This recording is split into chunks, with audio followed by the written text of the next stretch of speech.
जय भाऊ मामा मित्रांनो, आज सकाळी जरासं लेटनं उठलेलो. आज रविवार म्हणजे आपल्या आनंदाचा दिवस, कारण की आठवडाभर मित्रांनो सकाळी उठा, दिवसभर कामाला जावा, संध्याकाळी परत जिमला जावा, अशी माझं डेली रुटीन चालू असते. मग आज निवांत उठून असं वाळू बिळू खाईत ट्रॅक्टरवर बसल्यावर निवांत, कारण की आज ट्रॅक्टरला भाडं होते. मग मस्तपैकी ट्रॅक्टरात बसलो होतो निवांत. आपल्या भावाचा रमेशचा ट्रॅक्टर आहे, त्याचा ट्रॅक्टर घेऊन जायचं होतं आज भाड्याला. ट्रॅक्टर काढला आणि मी निघायला लागलो आपल्या भाड्याला जायसाठी. दिवस भाडं होतं. गल्लीत असं कुत्रं नवीनच काय प्रकारचं आलं. धनगरांचं कुत्रं होतं, एक नंबर होतं बघा. तेवढ्यात मेंढी माऊलीसुद्धा गल्लीतनं जायला ती बघा, कसे एका मागोमाग एक जातं बघा. आणि मग काय ट्रॅक्टर वगैरे घेतले सगळ्यांनी, कार्यकर्त्याने नेऊन लावलं जिथे आम्हाला हे काढायचं होतं, बुरून काढायचा होता. त्यामुळे नेऊन ट्रॅक्टर अगदी व्यवस्थित उभा केले. व्यवस्थित उभा केल्यानंतर भावाकडे ट्रॅक्टर दिला आणि मी निघालो आदमापूरला. कारण की तुम्हाला तर माहितीच आहे, मी दर रविवारी न चुकता आदमापूरला जातोय.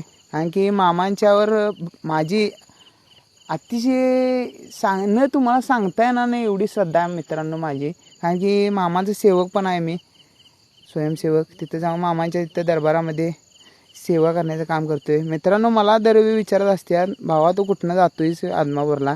तर मुदाळ गावातून उजवीकडे एक टर्न मारला की गलीतून एक वाट जाते मित्रांनो. ती अशी गावातून पास होत्या. जाताना जरासं शिस्तात जावा.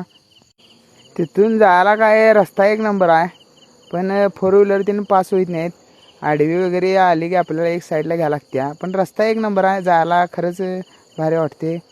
आता बघा इथं फोर व्हीलर आडवी येत्या, मला एक साईडनं गाडी घ्यायला लागत्या.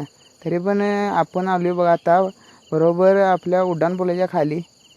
मग आदमापुरात आल्यानंतर गाडी लावायला जागा नव्हती. ऊन सर सगळीकडेच होतं आणि गर्दी झालेली. मी जरासं वेळानं आलतो. मामांच्या गाभाऱ्यात आल्यानंतर बघा खरंच एक नंबर वाटते मित्रांनो. डोळ्याचं पारणं फेडण्यासारखं दृश्य असते इथे. तुम्ही कधीतरी एकदा नक्की या. जय बाबा मामा मित्रांनो. तुम्ही खरोखर जर स्वर्ग जर बघायचं असेल तर मामांचा आपल्या दरबार आहे मित्रांनो. इथं येऊन जिथं माथा टेकला तू कधीच रिकाम्या हाताने गेला नाही मित्रांनो. आणि इथं येऊन कपाला लावलेला भंडारा तुमचे नशीब बदलून जाऊ शकते मित्रांनो. मग काय मी स्वयंसेवक आहे, तुम्हाला माहितीच आहे. मग आला आंबिली विभागच्या इथे. मस्तपैकी एक ग्लासभर आंबिल घेतली. वरती आंबलीच्या कायलीपाशी येऊन मस्तपैकी बसलेला. तेवढ्यातच कार्यकर्ते म्हटले आपले सेवेकरी सगळे प्रसाद घेऊन या चला. मग प्रसाद घेऊन येऊन भंडारा लावायला बसलेलो. ते भंडारा लावतीला का ब्लॉग